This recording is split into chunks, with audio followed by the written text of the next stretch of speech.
Begin your explorations by going for a walk in the old part of town.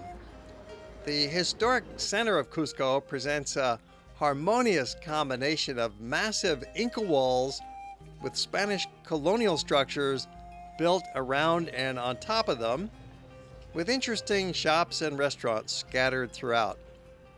The resulting mix of styles lends the area a unique charm and offers many nooks and crannies for the visitor to explore. These 600-year-old walls were built with blocks of perfectly carved limestone that fit together so well they did not require any mortar to hold them together for the most part. You cannot fit a needle between them. Look for the original walls along these special streets. Smaller sections of impressive stonework are scattered on another dozen streets, especially in the blocks just southeast of the main square. You can capture your own pretty pictures with your camera, of course, but a few tips will help you here. Whenever you photograph a local resident, especially one who's dressed in a native outfit that caught your eye, be prepared to give a tip. The equivalent of anywhere from 50 cents up to $1 per person. And you might tip before you shoot so that they're smiling and relaxed with you, but shoot quickly before they move on to another prospect.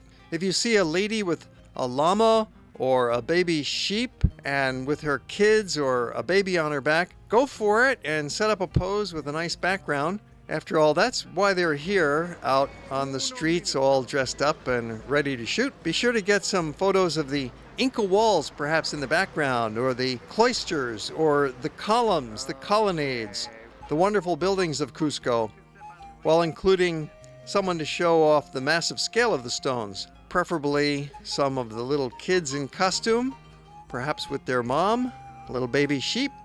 Get your picture taken with the locals. You tip them $1 per person, and you can see with the llamas and alpacas. You got the stone wall here, so it's a very picturesque spot. And you want to be sure to get a picture taken with the locals this way. It's all part of the fun.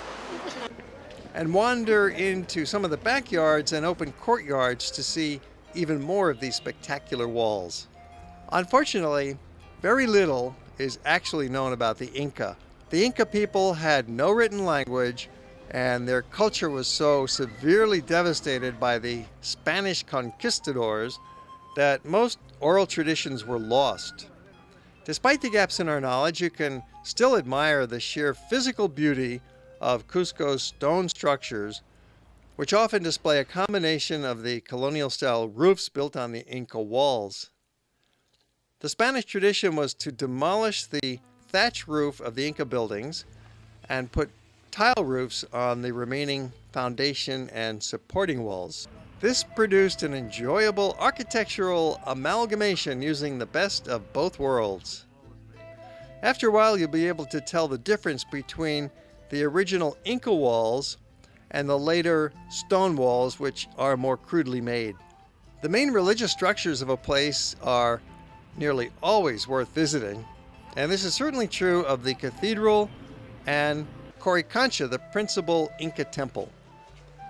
Construction of the Catholic Cathedral began in 1555, so it is built in the elaborate Spanish Renaissance style.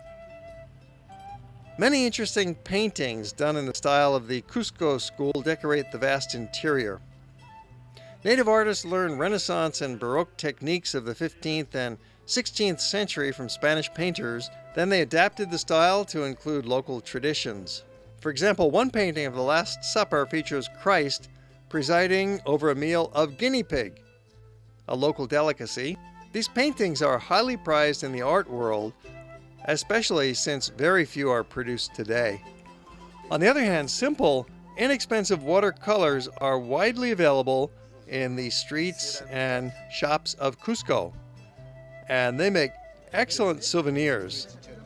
You'll find these young artists, especially in the main square, walking with their portfolios in hand. You can't miss them. These young fellows in their 20s are really quite talented artists who are carrying on this tradition from their forefathers hundreds of years ago. You'll see their watercolors picture a variety of local scenes.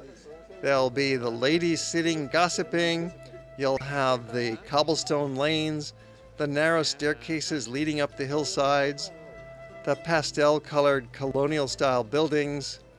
You'll find some stone structures in their paintings, masks of the ancient Inca themselves, and just the whole plethora of styles of lifestyle that you find in Cusco today and in historic Cusco. So stop and chat with these guys, and of course you can do some bargaining. You don't want to try and talk them down too much or be insulting to them, but they're happy to chat with you and take on the challenge of the bargain.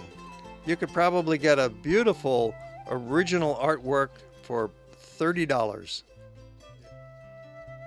As you walk the little streets from Plaza de Armas heading uphill, you will find many small shops operated by artisans who are eager to sell their goods at a fair price. You can bargain with these merchants, especially those who are wandering out on the streets with their goods. Another tip is to visit the native food market. It's a covered produce market that's just downhill towards the train station, and it occupies an entire city block. In here you'll find some luncheonette counters, you'll find some souvenirs for sale, and mostly just piles and piles of produce. There's the greens, there's the tomatoes, lots of potatoes, plenty of locals out, many of them having a brunch or lunch at the counters. The hot steaming food looks quite appetizing, and it would be perfectly safe for you to eat if you choose. There's lots of kids here, some of them helping work. And then beyond this covered market, for another couple of blocks, there's an open street market and yet another covered market. It keeps going. This is a very colorful part of town when you get behind the first covered food market.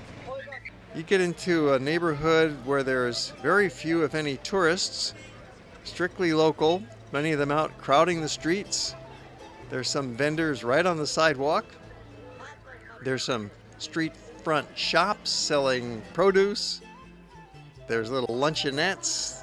They've got some coca tea for sale. The coca leaf, which is chewed by the locals as well as brewed into a tea. And then another rambling covered market. It just keeps going and going for several more blocks.